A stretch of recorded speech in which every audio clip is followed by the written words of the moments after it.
Maka orang itu balik lagi kepada Nabi Musa. Ya Musa, bagaimana ceritanya saya masuk surga bersama seorang laki-laki yang memandikan seekor babi? Kata Nabi Musa, sesungguhnya dia tidak sedang memandikan seekor babi, tetapi dia sedang memandikan ayahnya yang dijelma dan dirubah wajahnya menjadi babi. Jamaah yang dirahmati Allah Subhanahu wa taala, tentu kisah ini adalah kisah Israiliyat. Kisah yang dimana terdapat dalam kisah-kisah Bani Israel.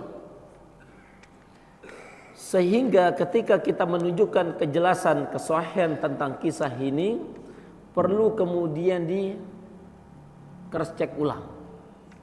Maka kata Nabi sallallahu alaihi wasallam terkait dengan kisah-kisah Bani Israel, hadithu anni an Bani Israel fala haraj. Kalau mendengarkan kisah Bani Israel maka dengarkan tidak mengapa, atau kisahkanlah tentang kisah-kisah Bani Israel maka tidak mengapa.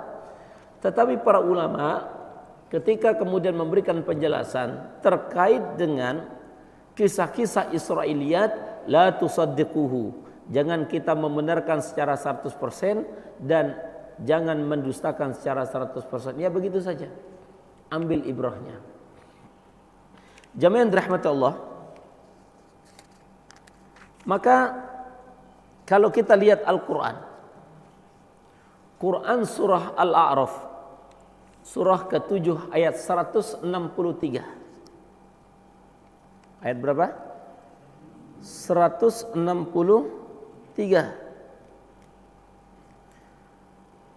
Kata Allah Subhanahu wa taala, was'alhum 'anil qaryati allati kanat hadiratal bahri. Dan katakanlah kepada Bani Israel tentang negeri yang terletak di antara dua laut yang melanggar aturan di hari Sabtu. Jadi begitu kisahnya, begini supaya nyambung Bapak Ibu. Ketika Nabi sallallahu alaihi wasallam datang ke kota Madinah, di Madinah itu Bapak Ibu sudah ditempati, sudah diduduki oleh orang-orang Yahudi. Kita tahu di situ ada Yahudi Bani Nadir, Bani Qainuqa dan seterusnya. Kenapa kemudian mereka berpindah ke Madinah? Karena mereka tahu Nabi akhir zaman itu akan muncul di dua kota suci, yaitu Mekah dan Madinah. Mana dalilnya? Alladzina atainahumul kitab ya'rifunahu kama ya'rifuna abna'ahum. Sesungguhnya orang-orang ahli kitab, yaitu Yahudi dan Nasrani, mereka tahu betul tentang siapa Nabi Muhammad itu sebagaimana mereka mengenal anak keturunan mereka. Jemaah, ketika Nabi sallallahu alaihi wasallam datang dari Mekah ke Madinah, maka Nabi sallallahu alaihi wasallam bertemu dengan orang-orang Yahudi. Maka Nabi sallallahu alaihi wasallam diperintahkan Allah Subhanahu wa taala untuk menguji orang-orang Yahudi ini kalau betul-betul mereka mengenal tentang nenek moyang mereka. Wahai Muhammad, coba tanya kepada mereka tentang sebuah desa yang dibinasakan Allah Subhanahu wa taala dan penduduknya kemudian dijadikan kera dan babi. Maka orang-orang Yahudi itu menjawab, mereka itu adalah orang-orang Ailah, suatu negeri yang disebut dengan Ailah di antara perbatasan Yordania dengan Palestina disebut dengan Madain. Maka ayat itu turun pada Nabi sallallahu alaihi wasallam, ayat Quran surah ke-7 ayat 163. Mari kita baca Bapak Ibu. Saya akan bacakan terjemahnya langsung ya. Dan katakanlah kepada Bani Israel tentang negeri, maksudnya orang Yahudi tadi, yang terletak di antara dua laut ketika mereka melanggar di hari Sabtu. Mana yang dimaksud dengan hari Sabtu Bapak Ibu? Kelompok ini yang disebut dengan Ailah ini, mereka bertempat tinggal persis di sebelah pesisir pantai. Yang mata pencahariannya itu adalah nelayan. Maka Allah Subhanahu wa taala pilihkan orang Yahudi itu untuk kemudian beribadah di hari Jumat. Tetapi orang-orang Bani Israel itu kemudian memilih hari Sabtu. Orang Nasrani dipilihkan Allah Subhanahu wa taala hari Jumat untuk beribadah, tapi mereka memilih hari Ahad. Maka Allah Subhanahu wa taala pilihkan umat Nabi Muhammad sallallahu alaihi wasallam beribadah di hari Jumat. Bapak Ibu, karena mereka berada di pinggir laut dan jumlah mereka hampir 70.000, kecil. Bapak Ibu, 70.000 saja. Yang mata pencahariannya adalah apa? Nelayan.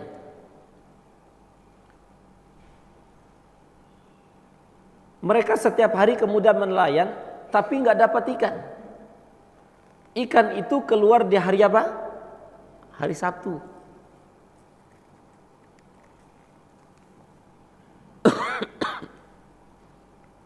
Tetapi orang-orang Bani Israel pada saat itu tidak boleh kemudian beraktivitas selain beribadah kecuali hari Sabtu. Maka mereka ini kemudian melakukan satu kebohongan dan kedustaan. Disebut dengan apa? Disebut dengan tipu-tipu, Bapak Ibu. Dia tipu Allah Subhanahu wa taala. Karena di hari Sabtu kemudian tidak boleh kemudian menjaring ikan, maka dia buat jala di sore hari Jumat yang dengan harapan di hari Sabtu kemudian muncul ikan itu dan kemudian nanti diambil di hari apa? Hari Ahad. Dia tipu-tipu ini, Pak. Maka dilakukanlah oleh sebagian dari orang Bani Israel ini. Hari demi hari dilakukan, tidak ada azab. Bulan demi bulan dilakukan, tidak ada azab. Maka sebagian mereka memberanikan diri untuk mengambil ikan di hari Sabtu. Betul-betul terang-terang, Bapak Ibu.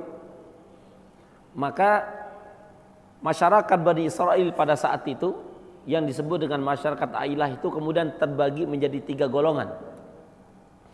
Satu golongan yang kemudian betul-betul kemudian melakukan dan terang-terang melakukan maksiat, mengambil ikan di hari Sabtu. Itu golongan pertama, langsung bermaksiat itu Bapak Ibu. Sudah tidak malu-malu lagi, sudah tidak takut lagi melakukan apa? Maksiat. Kelompok kedua, orang-orang yang masih takut pada Allah Subhanahu wa taala, orang-orang soleh yang senantiasa kemudian berdakwah kepada mereka jangan ngambil apa? Ikan di hari Sabtu. Nah, kelompok ketiga ini yang banyak Bapak Ibu. Kelompok ketiga ini apa? Kelompok yang kemudian mengatakan sudahlah, biarkanlah mereka, kita urus diri kita. Ya, mereka-mereka, kita-kita. Pertanyaannya, banyak nggak kelompok yang ini Pak? 3 ini. Banyak nggak terjadi hari ini di kita? Banyak. Udahlah Pak Ustadz, biarin saja mereka. Biarin saja mereka bermaksiat, dia, kita. Kalau bahasa anak sekarang, gue, lu. Nah gitu Pak. Banyak nggak Pak? Maka orang-orang soleh ini, karena mereka kemudian beriman kepada ayat-ayat Allah, wattaqu fitnatan la tusibanna alladziina zalamu minkum khassah. Mereka kemudian berkeyakinan ketika ada satu komunitas melakukan dosa dan maksiat, jangan-jangan nanti akan ditimpakan azab kepada mereka, yang azab itu bukan hanya saja menimpa orang-orang pelaku dari pembuat maksiat tersebut, tetapi orang-orang di sekitarnya kemudian akan terkena dampak daripada maksiat itu. Makanya hati-hati Bapak Ibu, ya, kita ini yang melakukan maksiat, Kata Quran, wattaqu fitnatan la tusibanna alladziina dzalamu minkum khassah. Takutlah kepada orang yang melakukan maksiat, yang bisa jadi maksiat itu bukan hanya menimpa dirinya, tetapi bisa jadi menimpa orang-orang yang dicintai. Ada ulama yang bernama Fudail bin Iyad. Siapa namanya Bapak Ibu? Fudail bin Iyad. Beliau mengatakan begini, ra'aitu athara dzambi fi dabbati wa ahli.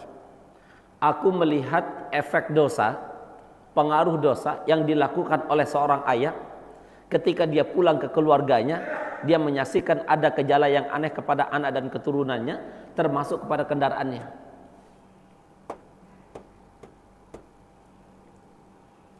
Dan banyak sekali kisah-kisah yang terkait dengan ini Bapak Ibu. Nah, saya akan masuk ke kisah lagi. Maka orang-orang yang beriman tadi, orang kelompok yang kedua tadi mengatakan begini,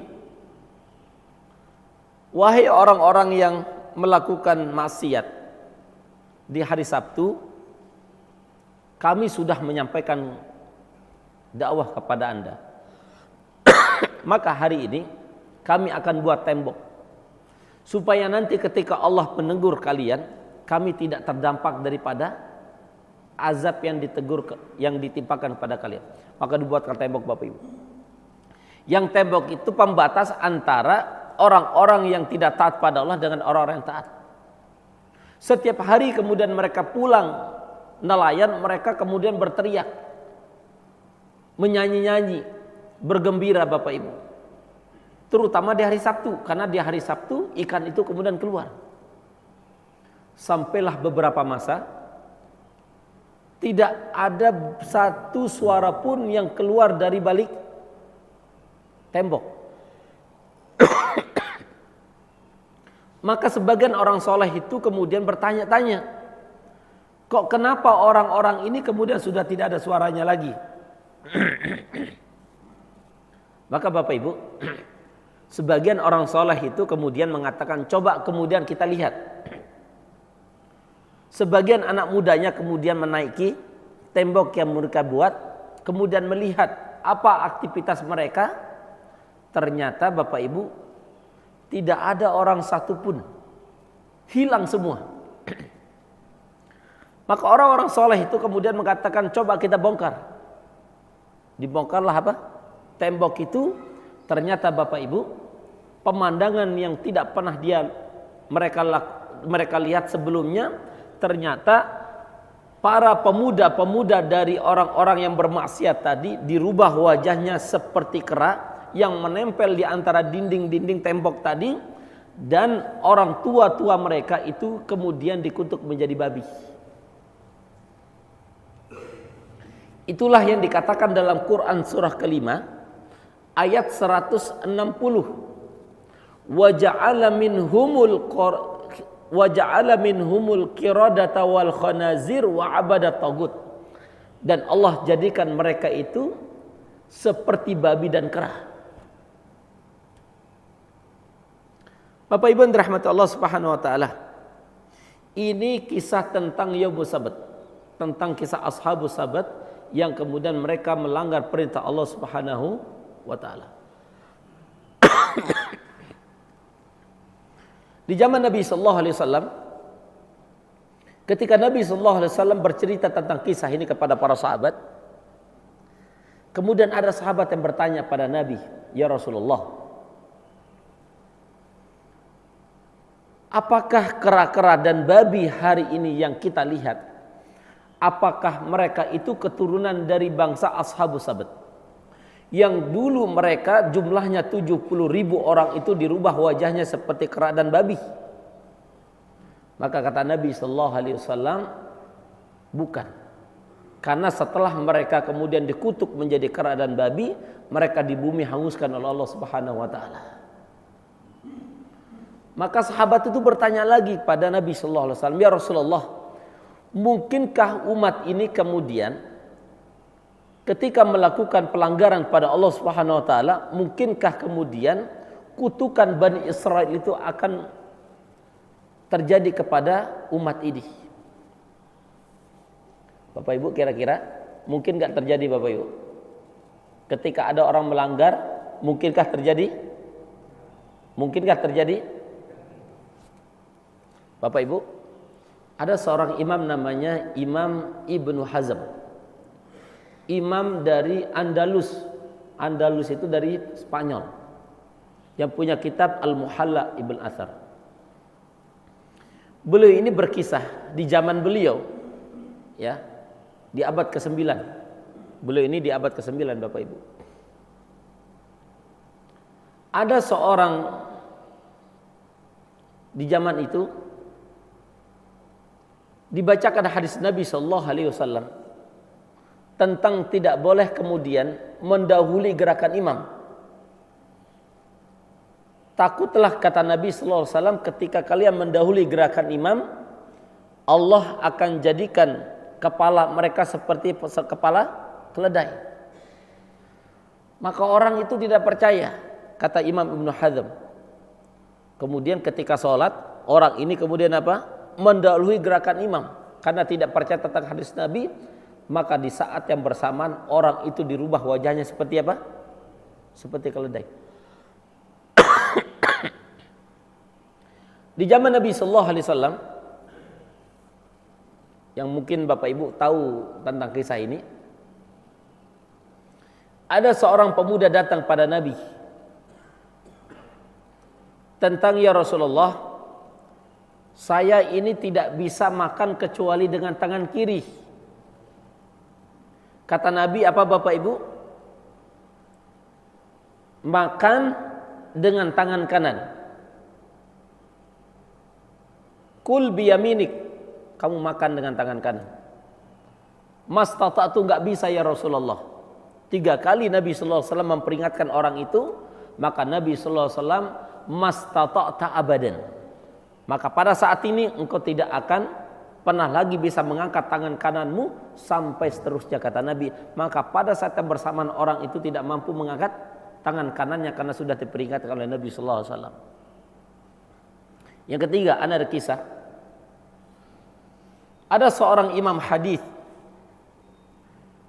kemudian memberikan kajian, Bapak Ibu, terkait dengan hadis yang mengatakan idza istaiqadha ahadukum, apabila kalian, kata Nabi sallallahu alaihi wasallam, bangun dari tidur kalian, maka cucilah tangan kalian sebelum kemudian mengambil makanan 3 kali. Maka orang itu kemudian dibacakan hadis Nabi, kemudian ngeyel, Bapak Ibu. Enggak mungkin. Kata Nabi, li'annahu la adri aina batat yadahu. Karena bisa jadi dia tidak mengerti tadi malam tangan kita ini kemana. Kata orang ini, saya tahu kemana saja gerakan tangan saya ini selama tidur. Maka Bapak Ibu, maaf, orang tadi karena perintah Rasul sallallahu alaihi wasallam, maka pemuda itu, Bapak Ibu, maaf, tangannya itu satu hasta segini, Bapak Ibu, masuk ke duburnya sampai di pagi hari. Ini orang yang melanggar perintah Rasul.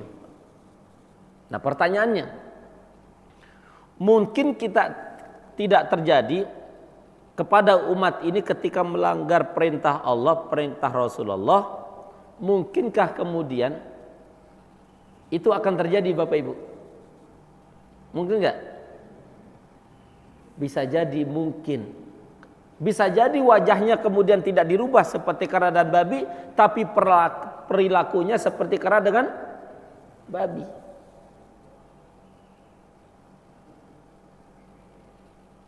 Baik Bapak Ibu,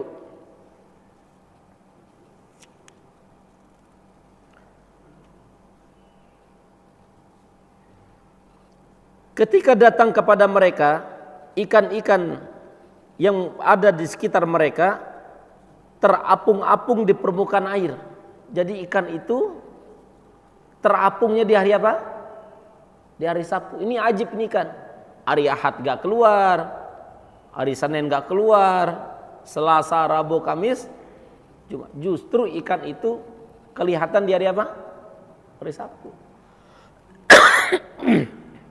Sedangkan mereka itu kemudian tidak boleh beraktivitas kecuali ibadah di hari apa? Di hari Sabtu. Padahal hari-hari yang bukan hari Sabtu, ikan itu kemudian tidak datang. Dan kemudian beginilah kami menguji mereka disebabkan mereka berbuat fasik kepada Allah Subhanahu wa taala. Apa akibatnya Bapak Ibu? Di dalam Quran surah kelima, wa ja'ala minhumul qiradata wal khanazir wa abadat tagut. Dan Allah betul-betul jadikan mereka itu seperti kera dan babi. Dalam Quran surah Al-Baqarah yang sering kita baca Bapak Ibu, Quran surah kedua ayat 65-66. Coba lihat Bapak Ibu. Quran surah Al-Baqarah ayat berapa? 65-66.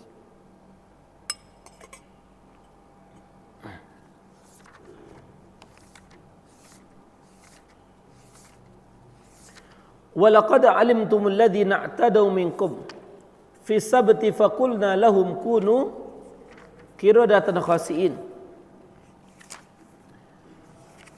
Kata Allah Subhanahu wa taala, dan sungguh kalian sudah mengetahui ada orang-orang yang kemudian dirubah wajahnya seperti kera yang hina. Kenapa? Melanggar perintah Allah Subhanahu wa taala di hari Sabtu. Faj'alnaha nakalan lima baina yadayha wa ma khalfaha wa mau'izatan lil muttaqin. Maka kami jadikan yang demikian itu peringatan bagi orang-orang pada masa itu, artinya di masa Bani Israel dan masa-masa yang akan datang. Ini yang saya sebut tadi Bapak Ibu, bisa jadi ketika ada orang melakukan pelanggaran terhadap perintah Allah dan Rasulnya, bisa jadi peristiwa ini akan menimpa orang-orang setelahnya. Wa mau'izatan lil muttaqin, dan ini adalah mau'izah, peringatan bagi orang-orang bertakwa. Pertanyaannya Bapak Ibu sekarang adalah madza nastafidu min hadhil kisah? Kira-kira dari kisah ini apa yang dapat kita ambil pelajarannya? Pertama Bapak Ibu, kisah ini ada yang mengatakan kisah ini berada dalam kisah sezaman dengan Nabi Musa. Ada juga yang mengatakan kisah ini sezaman dengan Nabi Daud. Di dalam tafsir Imam Ibnu Katsir, kisah ini terdapat di zaman Nabi Daud. Makanya tadi saya sampaikan di awal, hadithu anni an bani Israil fala haraj. Kisahkanlah tentang Bani Israel, tapi tidak mengapa. Tapi tidak boleh kemudian dipercaya 100% dan juga tidak boleh didustakan secara 100%. Bisa jadi kemudian apa? Benar. Bisa jadi kemudian ada kedustaan di dalamnya. Nah, ini yang pertama Bapak. Yang kedua, Allah Subhanahu wa taala gambarkan bagaimana seorang pemuda di zaman itu yang begitu taat kepada kedua orang tuanya, yang kedua orang tuanya sudah dirubah menjadi kera dan babi, tetapi mereka kemudian karena saking taatnya Allah hantarkan orang ini masuk surganya Allah Subhanahu wa taala. Pelajaran bagi kitanya apa Bapak Ibu? Orang tua kita kemudian tidak pernah dirubah wajahnya seperti babi. Kenapa kemudian kita tidak bisa mengakses surganya Allah dalam rangka birrul walidain? Kan begitu Pak. Ini yang sudah jelas-jelas melanggar perintah Allah saja, kemudian dia birrul walidain kepada orang tuanya, masuk surga. Kenapa kan kita ini tidak masuk surga dalam rangka birrul walidain? Nih saya cerita dikit Bapak. Di Ramadan kemarin, tepatnya hari keempat atau hari kelima, saya tidak sebutkan karena orangnya di sekitar kita. Transyogi sampai sana lah rumahnya. Real, dia telepon saya di hari keempat atau hari kelima Bapak Ibu. Pak Ustadz, saya pengen nanya. Siap. Boleh saya? Tidak. Saya ini tidak bisa datang ke masjid karena tidak ada yang nuntun, karena saya baru saja operasi katarak. Sholat tarawih maksudnya. Boleh saya bilang, di rumah saja. Baik, yang kedua Pak Ustadz katanya, kalau ini bukan pertanyaan, saya minta ke Ustadz. Pak Ustadz, luangkan waktu sehari saja. Sehari saja Pak Ustadz. Saya pengen berbuka bareng. Saya tanya, anak-anak cucu-cucu kemana? Pak Ustadz, rumah sebesar ini, anak saya tidak pernah datang. Cucu saya tidak pernah datang. Saya seorang diri hanya dikasih pembantu, dan itu pun pembantu datang kemudian pulang. Saya tidak sebutkan perumahannya Bapak Ibu. Anaknya, anak pertamanya Bapak Ibu, direktur tambang di Halmahera. Direktur pertambangan. Anak keduanya pramugari Garuda. Anak ketiganya seniman. Rumah si bapak ini dikasih rumah 300 meter. Udah ketahuan Bapak Ibu 300 meter ya. Kali 2 tingkat. Rumah anaknya kurang lebih 1000 meter Pak. Dan saya langsung pernah ke rumahnya. Saya sering ke rumahnya. Telepon saya sambil menangis.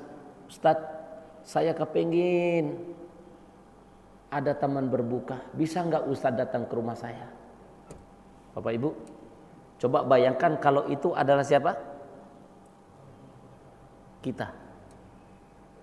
Kita sebagai orang tua, anak-anak kemudian sudah sukses, punya cucu dan seterusnya, tidak pernah ditengok, dikasih rumah, fasilitas, tapi kemudian tidak ada orang. Kira-kira betah nggak Bapak Ibu?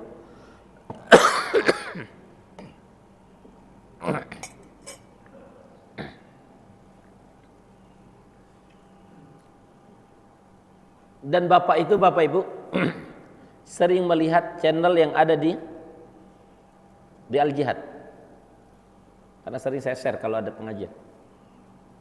Sudah, kita nggak usah cari tahu orangnya, tapi ambil cukup ibrah. Dari situ kemudian saya ingat perkataan ulama, birru abakum tabarrau abnaakum. Baik-baiklah hari ini bersama kedua orang tuamu, maka esok hari engkau akan menjadi orang yang paling bahagia, karena anak keturunanmu orang yang paling memperhatikan kita di masa-masa tua. Saya tanya kepada bapak itu, Ji, dulu gimana anak-anak? Oh Ustadz, dulu saya sibuk karena beliau kerja di Tempo. Saya sibuk kemana-mana, anak gak diurus, yang ngurus anak itu adalah istri saya. Saya sibuk Ustaz. Saya baru kenal mereka itu ketika saya sudah pensiun. Artinya, sehingga tidak ada hubungan batin antara orang tua dengan anak. Padahal Quran itu Bapak Ibu, kalau kita teliti, kurang lebih ada 13 antara interaksi orang tua dengan anak. 10-nya itu adalah interaksi ayah dengan anak, 3-nya itu adalah interaksi anak dengan ibu. Pertanyaannya, lebih banyak ibu atau ayah Bapak Ibu? Ayah. Karena dalam Quran itu Bapak Ibu, lebih banyak interaksi orang ayah dengan anak daripada ibu dengan anak.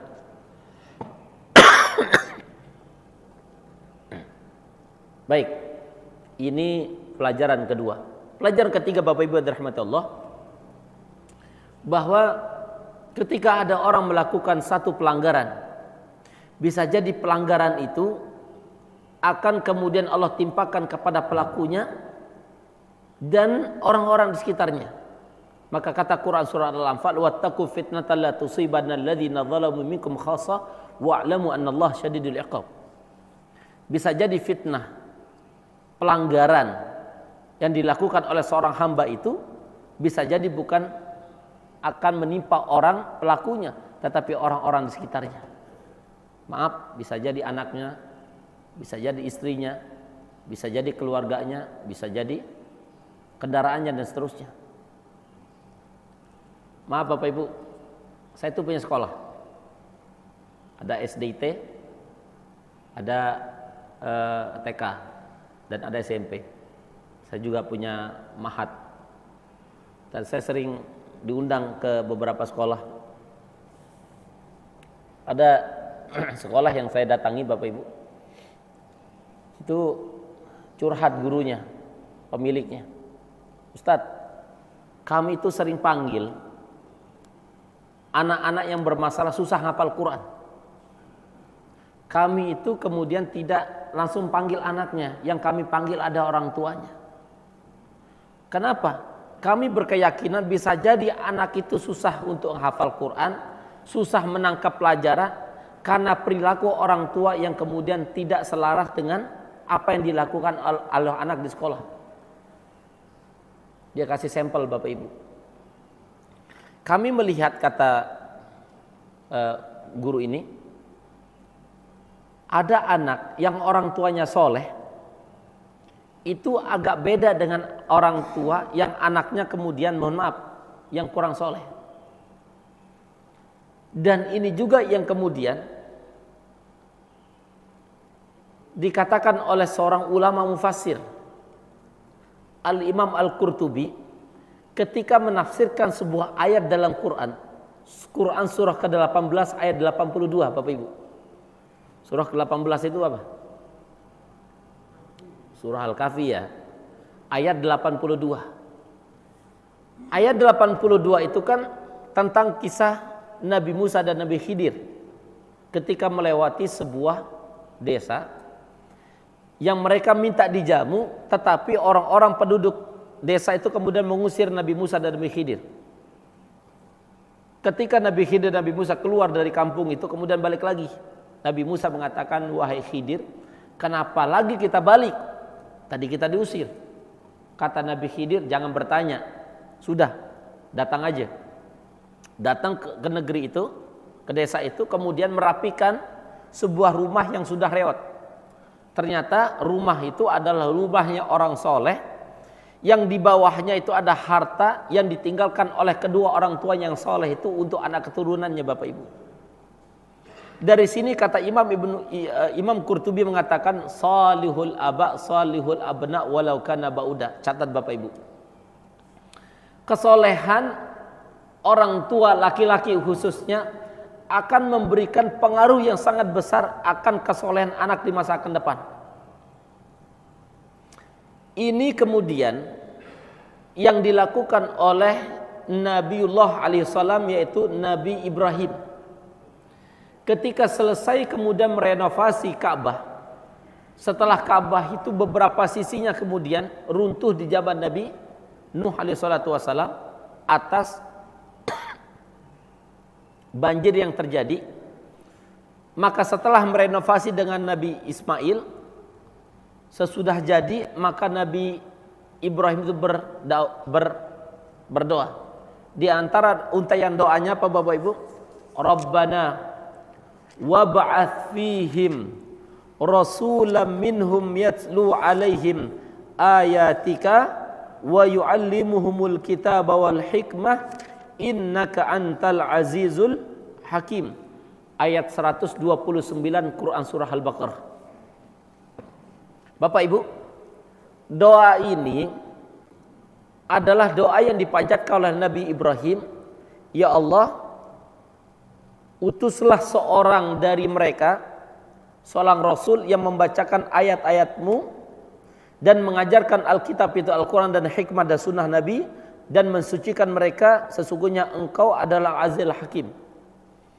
Ayat ini ditujukan oleh Nabi Ibrahim bukan kepada Nabi Ishak, bukan kepada Nabi Ismail, bukan kepada keturunan Bani Israel, tetapi yang dimaksud ayat ini adalah Nabi kita Muhammad SAW. Pertanyaannya, berapa jarak antara Nabi Ibrahim dengan Nabi Muhammad? Berapa jaraknya? Berapa jaraknya? 2.500, Pak.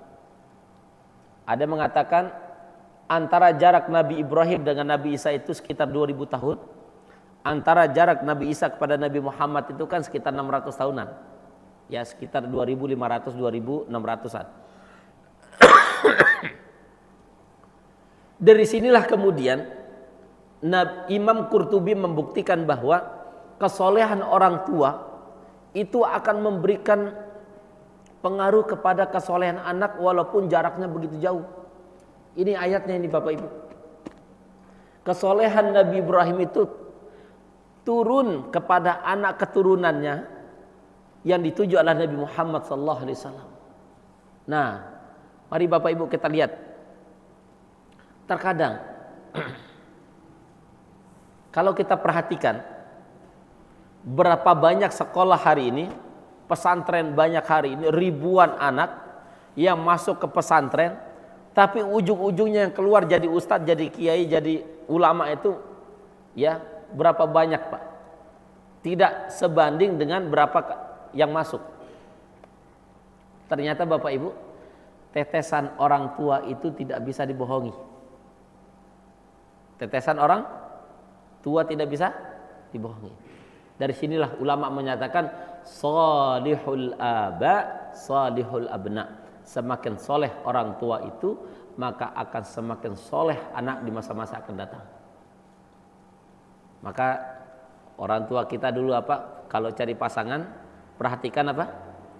Bebet, bobot. Itu penting Pak. Kenapa?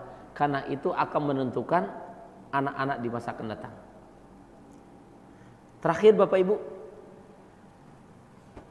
tentang pelajaran yang sangat berharga adalah bagaimana Allah Subhanahu wa taala memberikan gambaran kepada umat di masa lalu dan umat Nabi Muhammad SAW ini. Kalau umat di masa lalu Bapak Ibu, ketika mereka melakukan pelanggaran, Allah tegur langsung. Tetapi umat Nabi SAW ini Allah tidak tegur langsung, tetapi Allah kasih mereka kemudian sampai bertaubat. Makanya dalam Quran itu Bapak Ibu, Qul ya ibadiyalladzina asrafu ala anfusihim la taqnatu mir rahmatillah. Sebesar apapun dosa yang dilakukan oleh umat Nabi Muhammad ini tidak langsung ditegur Allah Pak. Tapi Allah kasih apa? Kesempatan untuk bertaubat. Makanya kata ayat ini, katakan wahai Muhammad kepada seluruh hamba-hambaku, kalau mereka bermaksiat, sebesar apapun maksiat mereka, la taqnatu mir rahmatillah, jangan pernah putus asa terhadap rahmat dan kasih sayang Allah. Innallaha yaghfiru dzunuba jami'ah. Allah yang akan mengampuni dosa-dosanya. Makanya dari sini ayat ini kita berkeyakinan Bapak Ibu, jangan mudah memvonis orang lain masuk neraka. Karena Allah sendiri mengatakan sebesar apapun dosa yang dilakukan oleh umat Nabi Muhammad ini, jangan pernah berputus asa. Kenapa? Innallaha yaghfiru dzunuba jami'an. Allah yang akan mengampuni dosa-dosanya Bapak Ibu. Sehingga Nabi sallallahu alaihi wasallam mengatakan kullu ummati yadkhulunal jannah, setiap umatku pasti kata Nabi insyaallah masuk surga, illa man aba, kecuali yang enggan.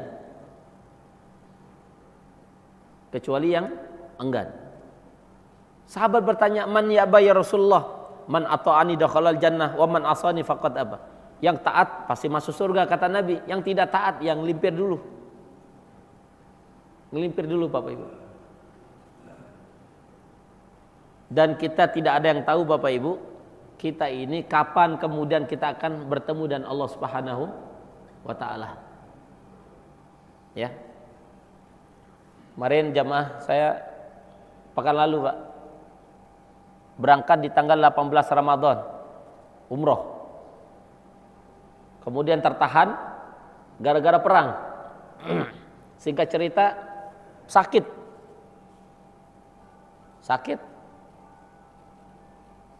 Kemudian pekan lalu meninggal di Mekah, di rumah sakit. Sebelum beliau berangkat, saya ceramah di rumah beliau Ramadan malam-malam. Ustadz, tolong doakan saya, semoga saya husnul khotimah. Kemudian mohon maaf lahir batin kalau seandainya nanti saya tidak ketemu dan Ustaz. Tanggal 18 Ramadan Pak. Saya ceramah itu sekitar 2-3 hari sebelum itu. Berangkat, kemudian kemarin terima telepon dari istrinya, Pak Ustaz, suami saya meninggal dunia di Mekah. Saya tanya, Apa wasiat sebelum berangkat? Dia minta ke tetangga semoga husnul khotimah. Tertahan gara-gara perang, ya, dan qadronya sakit, kemudian meninggal dunia selepas 2 hari setelah Idul Fitri di sana. Bapak Ibu, kisah-kisah dalam Quran ini memberikan pelajaran penting bagi kita. Jangan sampai kemudian kita melakukan hanya sama seperti Bani Israel sehingga Allah Subhanahu wa taala murka kepada kita, sehingga Allah timpakan azab kepada kita seperti Bani Israel. Ya. Maka Bapak Ibu yang dirahmati Allah Subhanahu wa taala, ini ya pelajaran yang sangat besar menurut saya, dan mudah-mudahan pelajaran dan kisah-kisah seperti ini kita ambil ya ibrahnya, supaya kemudian kita tidak seperti Bani Israel, ya. Dan insya Allah di pertemuan akan datang kita akan membahas tentang Qaumun Jabbarin. Qaumun Jabbarin itu yaitu bangsa yang pernah menguasai Baitul Maqdis sebelum Nabi Musa dan 12 suku Nabi Musa itu datang ke Baitul Maqdis. Namanya apa? Qaumun Jabbarin. Siapa namanya, Pak? Qaumun Jabbarin, dan insya Allah kita akan kisahkan di masa yang akan datang, dan insya Allah saya akan buatkan PPT-nya. Kalau nanti sudah jadi saya share 1 hari sebelumnya supaya Bapak Ibu kemudian lihat-lihat dulu ya materinya supaya nanti nyambung ketika kita mengkajinya, Bapak Ibu. Ya, wallahu a'lam bishawab. Mudah-mudahan barokah Bapak Ibu, sehat semua ya, karena ini masih Syawalan. Saya ucapkan taqabbalallahu minna wa minkum, kullu amin wa antum bi khairin. Ya, sehat semua Bapak Ibu ya. Gitu. Ada yang mau menambahkan? Silakan Bapak Ibu sebelum kita tutup. Silakan, Pak. Assalamualaikum warahmatullahi wabarakatuh.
Baik Pak, saya referensikan ya, silakan buka Quran surah Al-Isra nanti untuk kemudian memberikan perspektif ya, referensi yang kuat terhadap kisah Baitul Maqdis.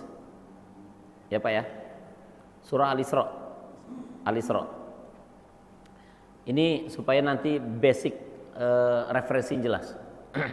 Nah, kemudian bagaimana dengan kita? Bapak Ibu, ini saya sedikit berbagi. Saya kemarin kedatangan tamu dari Palestina. Beliau sempat kemudian memberikan cerita. Jangan kemudian hanya fokus hari ini terhadap perang yang terjadi antara Iran dengan Israel atau Amerika. Karena ada yang sedang hal yang sangat besar yang tidak publik kemudian perhatian. Apa itu? Penutupan Baitul Maqdis. Baru kali ini dalam catatan sejarah manusia Baitul Maqdis itu ditutup Bapak Ibu. Kenapa? Dengan dalih melindungi Baitul Maqdis oleh Israel kemudian ditutup. Ya wallahu alam, apakah sekarang masih dibuka. Yang jelas waktu Ramadan 19 hari ditutup, Pak. Dan baru kali itu dalam catatan sejarah manusia Baitul Maqdis itu kemudian apa? Ditutup. Padahal otoritasnya itu di bawah otoritasnya Yordania. Tetapi diambil alih oleh siapa? Oleh Israel. Dan ingat Bapak Ibu, mereka sedang mempersiapkan situs-situs yang berbau Islam kemudian akan diganti dengan situs-situs apa? Ibrani. Ini hal besar yang kemudian orang itu hari ini kemudian tidak tahu, Pak. Kenapa? Kita hanya dihidangkan perang antara Iran dengan Israel. Ya. Dan orang kemudian lupa bahwa di sisi lain ada Baitul Maqdis, tempat tersuci setelah Mekah dan Madinah, yaitu Palestina. Di situ nanti kita akan kemudian umat Islam itu akan bertempur dengan 70.000 orang Yahudi Asfahan bersama Dajjal, akan bertemu dengan Nabi Isa dan Imam Mahdi dan kaum muslim yang ada di bumi Palestina. Ini kemudian tidak ditutupi, Pak. Nah, sehingga maksud saya begini, kita jangan fokus pada perangnya, tetapi juga fokus pada Baitul Maqdisnya. Ya. Hikmahnya apa? Pasti ada hikmahnya. Ya. Salah satunya apa? Allah pengen melihat umat Islam ini kemudian bersatu nggak ketika melihat kezoliman yang terjadi. Buktinya apa? Hari ini sampai hari ini belum terjadi. Udah berapa puluh tahun, Pak, Israel itu menjajah Palestina. Tahun 1946 datang, 48 kemudian buat negara. Berarti udah berapa puluh tahun tuh? 1948 sampai 2026. Berapa puluh tahun, Pak? 60? 60? Iya, sekitar itulah. Ya, 67, 8 ya. Kita merdeka 71 kan? Ya beda 3 tahun aja, Pak. 1945, mereka 1948. Gitu. Nah ini, Pak, ya. Jadi saya kira hikmahnya banyak sekali ya. Tapi saya hanya pengen kasih referensi pertama surah Al-Isra tadi. Soalnya mereka kemudian akan digulingkan nanti bangsa Romawi dengan bangsa Persia, Persia dengan Romawi, dan mereka lupa bahwa sejarah tentang digulingkannya orang Romawi, digulingkannya orang Persia dengan ya kelompok yang datang dari selatan, yaitu dari Madinah. Siapa dia? Pasukan Nabi Sallallahu Alaihi Wasallam. Ya, umat Nabi Sallallahu Alaihi Wasallam itu umat siapa? Umat Islam. Itu. Nah, apa yang perlu kita persiapkan bagi umat ini? Ya hari ini persiapkan iman, amal soleh. Nggak ada lain, Pak. Kita mau datang ke sana, jangankan kita orang sipil, tentara kita saja didor. Ya mohon maaf, tentara kita didor. Berapa meninggal sekarang, Pak? 3. Makanya juru bicara RI di PBB keras sekali memberikan kutukan ketika bertemu dengan juru bicaranya Israel, Pak. Nah, kita berharap juga pemerintah untuk kemudian apa? Memberikan kajian ulang terhadap tentara kita yang ada di Lebanon, Syria dan seterusnya. Termasuk yang besar itu apa? BOP, Pak. Nah, nanti silakan aja nih, nanti dikaji lah, Pak, sama ustadz-ustadz yang lain. Itu, Pak, ya. Wallahu a'lam bishawab. Barakallahu fikum. Ya, mohon maaf lahir batin Bapak Ibu. Jazakumullah khairan. Assalamualaikum warahmatullahi wabarakatuh.